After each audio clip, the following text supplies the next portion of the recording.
Good evening. Rúben Galichyan is my guest tonight. Mr. Galichyan is an independent London-based scholar and researcher specializing in historical maps of Armenia and the South Caucasus region. Mr. Galichyan, thank you for accepting the invitation. Thank you for the invitation. You, along with other scholars of international weight, have more than once raised the alarm that Azerbaijan falsifies maps in history, claiming that almost all Armenian land used to belong to Azerbaijan. Mr. Galichyan, why is this relevant now, and why should the international community care? In order to reply to your question properly, I need to go into a little background history. In the region where Azerbaijan and Iran are in that area, the Iranian part of northwestern Iran province of Azerbaijan was called earlier Lesser Media. During the 2nd century BC, it was led by a general called Atropat, who prevented the Alexander Great to occupy his country. After his death, the population of the country decided to name the country after him, Atropaten. The name was Atropaten, which the Armenians still use it. They call it Atarpatakan, that is the northwestern Iranian province. And later, after the Arab invasion, the name was evolved during the Arabic alphabet, etc., from Atropaten to Atarpatkan, Azerbaijan. So that was the name, that is still the name of the Iranian province. In 1918, when the south of the Caucasus, 3 countries were established, independent republics were established, 2 of them, Georgia and Armenia, reverted to their old names. The other country did not have a name. It was originally decided to name it the Southeastern Caucasian Muslim Republic. However, the extremist leader of the extremist party, Musavat party in that region, in consultation with the Ottoman Turkey, decided to name the country Azerbaijan, borrowing the name of the Iranian province, so that in the future they can lay claim on the Iranian province, which they did in 1946, and it was only Iranian diplomacy that saved it from being included in the Soviet Azerbaijan. So north of the Arax River, there never was a country called Azerbaijan. All right, so that's what history tells us, but why should the international community care? The international community should care because the country was born in 1918. Previously it was called Shirvan, before that it was Caucasian Albania, etc. And when it was born, it presented the League of Nations with this map. The pink areas are the regions that Azerbaijan claimed to be his. It includes almost all of Armenia, half of Georgia, etc. And this is a sort of plan that they had from day one. They were born the year before, and next year they applied, they said, this is our country. So are you claiming that there's cartographic evidence that Azerbaijan lays claims not only to the territory of Armenia, but also to other neighbors, such as, for example, Georgia? Yes, this is sort of the maps that they have produced. They applied to the League of Nations, which of course was not accepted. This map was not accepted. But simultaneously, Armenia also applied, giving them this map, which is the yellow parts, the thick yellow parts, is all of Armenia, independent Armenian. This was not yet considered, and before it was to be considered, the League of Nations was defunct. But there is international evidence. Mr. Aliyev claims that he can produce hundreds of maps, historic medieval maps that Azerbaijan, where Azerbaijan is. There is no such thing. There is there is one mistake map that was produced by the error of the map maker in 1844, which was later rectified. From tens of thousands of maps, there is not a single one, including Islamic maps. Islamic maps of the 9th, 10th, 11th, 12th century show the region of the South Caucasus. North of the Arax River, there is no country of Azerbaijan. North of Kura River, there is Albania, Caucasian Albania, which the Iranians called it Aran, the Armenians called it Arvank. And south of the Arax River, there is Azerbaijan, not north. Even 1877, Ottoman Turkey produced maps show that south of the Arax River there is Iranian Azerbaijan, north of it there is only Shirvan, no Azerbaijan. Yet they were born and they started claiming to have all the territory around it. The reason is that the Soviet Union decreed that each republic should have their independent land, their independent language, their independent culture and history. Mr. Galichyan, you're saying that Baku cannot produce any maps, but what Baku actually does is they do produce maps, just like the one of Armenia, and then they say, this is Western Azerbaijan. And so you and Baku authorities or financed scholars are making opposite claims, mutually exclusive claims. So it is obvious that one side is telling the truth and the other side is falsifying. Now, how can we tell which side stands with the truth? When you refer to maps of Azerbaijan produced in Baku, these are only maps made in Azerbaijan for their own use.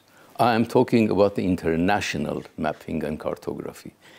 Any Islamic maps, even Islamic maps, if you look, there is no Azerbaijan north of the Arax River. Not ever Are you until saying 1918. that there is no international map that will prove that Armenia was Azerbaijani land? No, there is none. None? There is none. Can you bring examples of impartial Asian sources that prove today's Armenia is historically Armenian land then? Armenian land is referred to in Persian literature, in Persian maps, Arabic and Islamic maps of any denomination, maps prepared by Istakhri, by Ibn Hawqal, by Ibn Sa'id, etc. All those famous Islamic map makers, Ibn Hawqal, I forgot to add that. All those, they have produced maps of the region where there are three countries. One is Iran, which is Caucasian Albania. The other is Azerbaijan, south of the Arax River. The other is Armenia. The third one is Armenia, which straddles the river Arax in both sides of the Arax River. And in one of the Ibn Sa'id, in his treatise about geography of the region, says that we are only including Islamic countries in our maps because we do not have time to waste on non-Islamic, non-believers. Yet, in the maps of the Caucasus, he says, we have included the Christian Armenia in our map because they have close political ties and economic ties with the other two countries, which is Iran, Albania, and Iranian Azerbaijan. These claims exist in the maps, so I'm not telling you, inventing something. This happens to me when in 2011, I produced my book, one of my earlier books, in The Invention of History, was presented in the Green Party's auditorium in Belgium, in Brussels. And there were 200 people there, and there were 5 from Azerbaijani embassy, which raised the question after I finished my proving that the Azerbaijan falsifies the history, etc. While we are telling the truth, one of them asked, it could be opposite. You could be falsifying. Azerbaijani historians would be telling the truth. What do you say about this? I said, okay, do you believe what the local historians in Azerbaijan, such as Baki Khanov, Qarabağlı, etc., have written in 1840s, 1850s? He said, yes, of course we do. I said, but you have a problem. Everybody has written these histories in Farsi, in Persian, because you didn't have a written language then. That's the 1850s. They didn't have a written language. And they said, one of them said, my mother is Persian. I said, okay, go to your Academy of Sciences. I gave the Naimov manuscript of Qarabağlı, which gives the history of Qarabağ. In Persian language, he said the population of the city of Barda was mainly Armenian. This is what the Turkish historian says. They have transliterated and translated into the Turkish, Azerbaijani Turkish today, and that sentence has been removed. I said, you compare, you read the original text, tell your mother to read it and translate it to you, and you see what you've done, your publication today is. So there are even local Azerbaijani sources that contradict what they're saying right now, what the authorities are saying right now. If they can. The problem is that in their old sources, all are written in Farsi, and later on, during 1918, they changed to Latin script. And in the 1930s, they changed to Cyrillic, Russian lettering. And then again, 1992, back to Latin. No Azerbaijani can read the old books. Their old history books are not legible for the Azerbaijanis, not accessible. Only their transliteration and translation is available, which are all doctored, changed. Mr. Galichyan, there's a demarcation process between Armenia and Azerbaijan that isn't going very smoothly. Azerbaijan considers itself the legal successor of the First Republic of Azerbaijan. However, in the demarcation process, they insist on conducting it based on Soviet Azerbaijan maps. Why? They don't do either. If they go to according to their constitution, if the heirs of the First Republic of 1918 to 1920, at that time, Nakhichevan was under Armenian control. At that time, there were no enclaves, which appeared in 1936 by the Soviet Azerbaijani Soviet Union. So it contradicts their constitution. They're acting against their constitution. And even when they say that why would they be doing that? Because it's beneficial to them. Wherever Soviet Union has given them enclaves, they accept that. They said, yes, we have the enclaves, which was given to them by the Soviets, which is against their constitution. So Baku requires enclaves from Armenia. What do accurate, internationally recognized maps say? Are there Azerbaijani enclaves inside Armenia or the vice versa, Armenian enclaves in Azerbaijan? There are 3 Azerbaijani enclaves inside Armenia, 1 Armenian enclave in Azerbaijan, which used to be Armenia, but in 1920s they appropriated it and part of it gave to Armenia as an enclave. However, these enclaves, as they say, Azerbaijan says Armenia should produce documentation that these enclaves are actually Armenian, not Azerbaijani. Those enclaves, the 3 enclaves inside Armenia, are in the Armenian territories.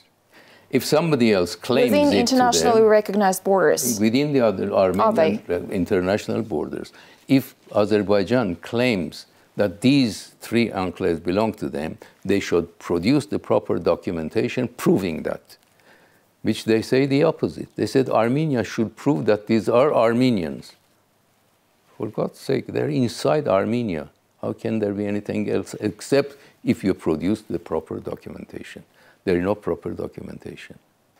And there came to being in 1936, and the 3rd one in 1939. During the Soviet rule. So by their constitutions, they do not accept Soviet Union. They shouldn't ask for the enclaves. Mr. Galichyan, the exchange of enclave would entail enforced population transfer that is against human rights. It's basically a violation of human rights. So I'd like to ask, in demarcation processes, how does international practice draw the lines on the maps and on the ground where human rights are concerned? You see, those enclaves, the old population, Azeri population in all 3 enclaves may add a few hundred people. If we are claiming, Azerbaijan claims that these villages were populated for 200 years by Azeris, therefore they should be Azeri enclaves, there's a counterclaim. The region of Artsakh has been populated by Armenians for over 2,000 years. It's inside at the moment, it's inside Azerbaijan. That should be considered as an Armenian enclave. Why not one-sided? Why is it one-sided? They claim this and we don't? We should claim that. Do we then have a legal right to claim enclaves from Azerbaijan? There is no legal right, otherwise they would have produced it. They have no documentation at all. And the reason of being... have a documentation? No, we don't have anything. We have the Armenian map of Armenia prepared by Soviet Union in 1926, which shows that there's no enclaves inside Armenia, and Armenia has an area of over 31,000 square kilometers. This is a Soviet map produced in 1926 by the NKVD, by the secret police of the Soviet Union. So it's official map. Here, Artsakh and Armenia are touching. They have a common border, which later Azerbaijan occupying our part of Artsakh, they drew it back by 18 kilometers. In this map, there are no enclaves, 1926, official Soviet Union. If they came into being, they should be added, documentation should be produced by Azerbaijan. Otherwise, if legal documentation is not produced, are you saying that Azerbaijan has no historic, legal, cartographic grounds whatsoever to require enclaves from Armenia? Except that on the maps, what you're saying? No, they have no legal reasoning for that. As I said, they would have produced it. The only legal thing that they can have is the Soviet maps, the Soviets who created those enclaves. In their maps, they include this, yes. But these are not legal. One other thing is that the Azerbaijani enclaves, do you know where they're situated? The Armenian enclave in Azerbaijan is situated in Artsvashen, which is a remote village on the top of a hill.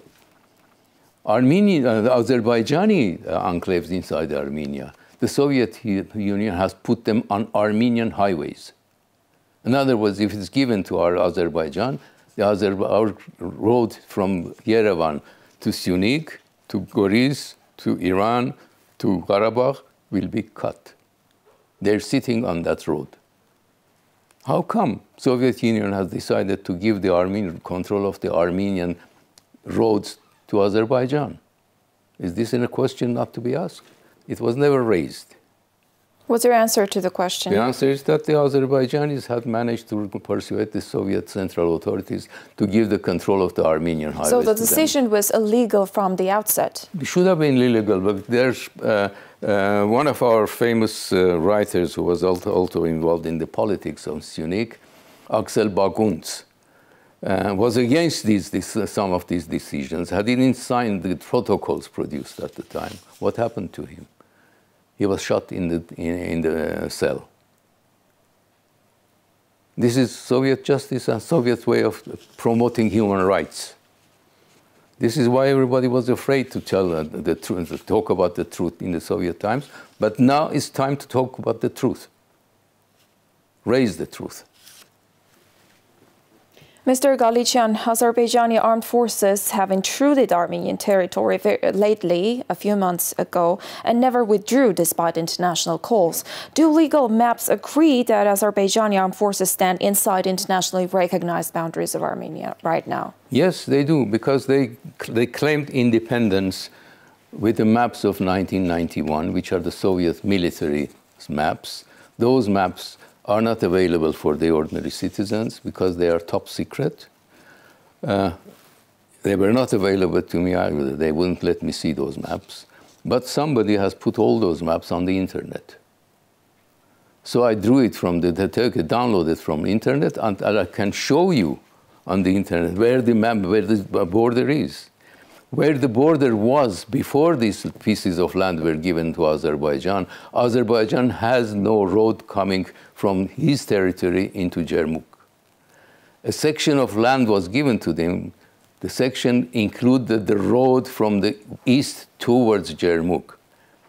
And the Azerbaijanis came to Armenia, attacked Armenia from that occupied portion of the land. It was given to them by the Soviets. They are referring to Google Maps, saying that this is what Google Maps say. We're not violating any borders. No, they are violating borders. Should Google Maps have a decisive say in matters like this? Google Maps... are there internationally set rules that all players should play by? I'm referring to, for example, cadastral documents, cadastral maps that should be the basis for the preparation of discussions and negotiations when it comes to the demarcation process. Yes, the demarcation process, there should be military maps, detailed maps of military source, which are secret, which have been signed and stamped by both sides, Armenia and Azerbaijan, in 1969, 1970. And according to those maps, the countries became independent. Those maps, as I said, exist in the internet because somebody has put them on the internet, and they can show that the Azerbaijan is wrong. Azerbaijan is, I'll show you one example of what Azerbaijan has done. Azerbaijan, on this map, which is the Black Lake, what they say, near Goriz, the black line is the Azeri border according to what they have signed, stamped and signed. However, in these areas, they've changed the map to these in Ishkhanasar and Sevlich, and they produced this to our border guards, saying these are our borders, changing unilaterally the border. Which is against international law. Which is against international law. International says this is the border, the black line. And they have the audacity. Is the legal map that you are referring to publicly available? Yes, it's not publicly available. It's available in the Ministry of Defense. I've seen the maps in the Ministry of Defense with the signature and the stamps of Armenians and the Azeris, both sides. I have the images of that also. I haven't brought it with me today. Do those maps have legal force? Yes, of course they have legal force, because they're signed by both countries. Mm-hmm. And the same maps apply in 1991 when Azerbaijan became independent. Now they have incurred into the Armenian territories, and they talk about the peace talks and demarcations. Demarcation, then the delimitation can be done only after Azerbaijan goes to its legally accepted borders, according to the Soviet Union at the time. Thank you so much for this opportunity. Thank you. Independent scholar, researcher, cartographer Rúbén Galichyan was my guest tonight.